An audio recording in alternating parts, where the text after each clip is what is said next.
বারবার ডাকের বান্দা। আজকে আমার বোনকে ওই দেখো না, কয়দিন আগে একজন মাদ্রাসার মেয়েকে ধর্ষণ করলো একজন হিন্দু ছেলে।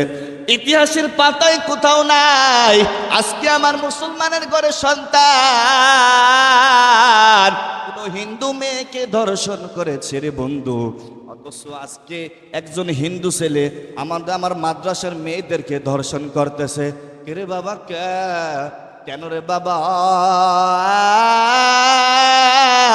এই দেশে হিন্দু বসবাস করে, মুসলমান বসবাস করে, এই দেশে খ্রিস্টান বসবাস করে, বৌদ্ধ বসবাস করে, সবার অধিকার আছে, সবাই এই দেশের নাগরিক, সবাই বসবাস করবে।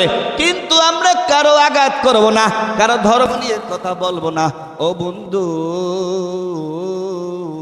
সবাই কাঁধে কাঁধ দিয়ে আমাদের সবসময় চলতে হবে।